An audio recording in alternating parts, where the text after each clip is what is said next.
So here's a Rika Confesses for you. I used to really enjoy making videos, and then I just stopped doing it. So I recently did the black and white photo challenge that was going around on the social medias, and I really enjoyed it. So I decided to give myself a little video challenge. So my challenge is to make and post a video every day for as many days as I can keep it going. Just see how long I can keep doing it. Don't know what the consequence is if I fail, don't know what the reward is if I don't fail, but basically the point is to just force myself to get back on that proverbial horse and just make videos again. So today is my day one, and today's video is about why I stopped making videos in the first place. There are, I think, two main reasons that I stopped. The first was a robbery.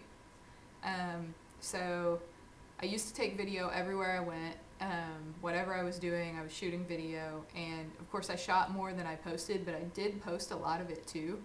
And I had got to the point where I had lost the self-consciousness in like just getting out the camera. It didn't bother me at all, and most of the people who I, were friends with and saw regularly, they had lost their reaction to the camera too. Like, people had stopped asking me if the camera was on. It was just there. It was almost like an appendage to me. It was just ever present. And I didn't do anything super fancy. I just did like simple little edits sometimes to string things together, or sometimes I did no editing at all. But, I shot video, I posted it, I really enjoyed it. It was, my own journalism, I guess, of my own life and everybody that was around me. And then one day at about 3 in the afternoon, I was sitting at my desk in my office at my job at the time on the 3rd floor of a building in uptown Dallas when a bunch of guys came in with guns and took everything they could carry. So our work MacBooks, our phones, my purse was sitting on the desk at the time, and so they decided to be real jerks and pick that up too.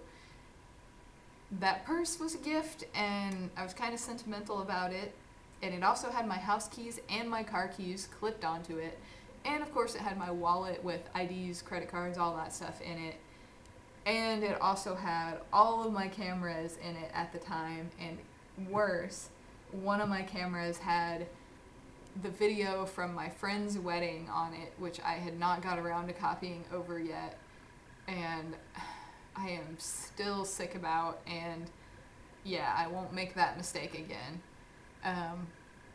But so basically in one fell swoop, I lost all of my little getting around in the world life utilities like keys and IDs, and I also lost most of the small but valuable things that I owned all at once.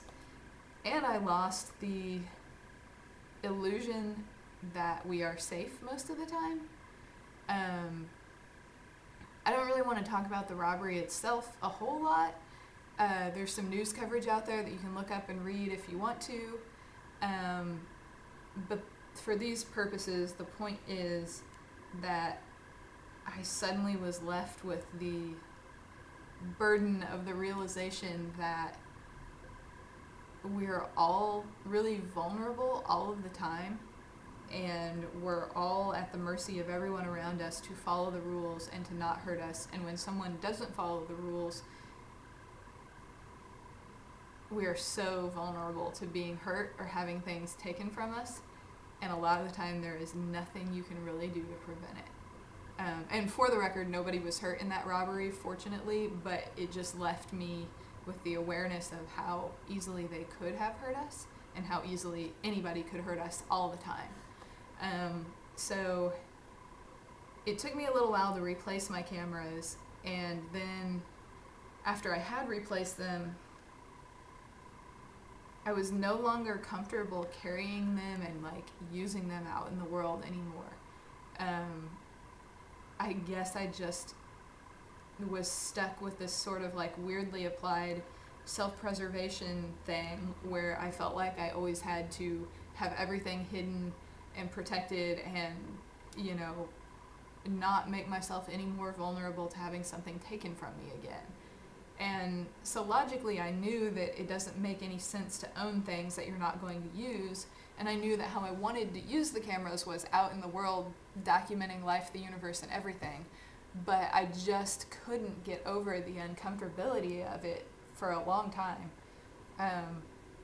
And then finally, I just decided that I needed to force myself to get through it. And I started shooting video again until I felt comfortable again.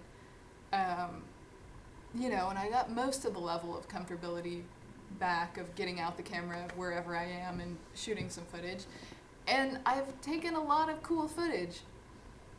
But then factor number 2 comes in, which is during that gap when I got out of the habit of taking video, I also became self-aware.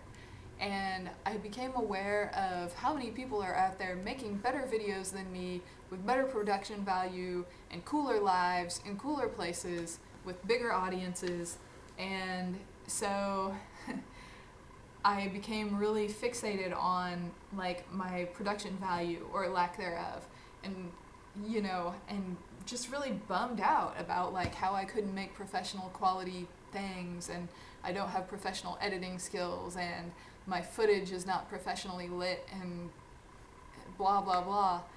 And yeah, so basically I just would either take on big projects trying really hard to improve that production value, and I would never finish them, or I would finish, become unhappy with the quality, and never post it. So basically I let 2 different forms of insecurity destroy the joy that I used to have in doing something, which sucks. So here we are at this challenge, and I've decided that I'm going to try to do 1 video every day for as long as I can keep it up.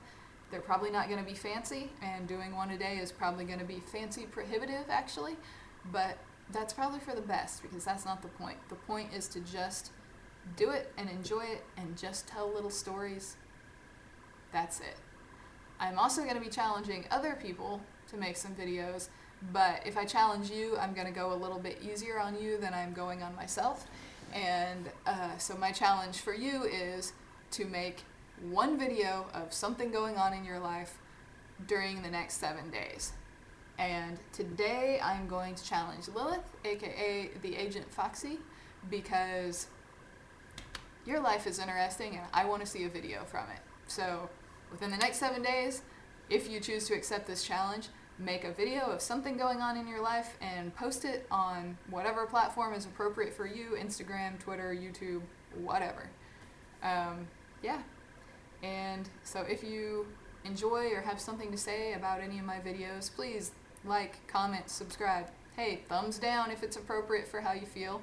Because I'm not trying to just get social media clout. I actually want to, you know, hear what people think and actually have real conversations with people, because yeah, maternity leave is mostly being around my house with the baby and some dogs, and the conversations are a little bit one-sided. So that's day 1.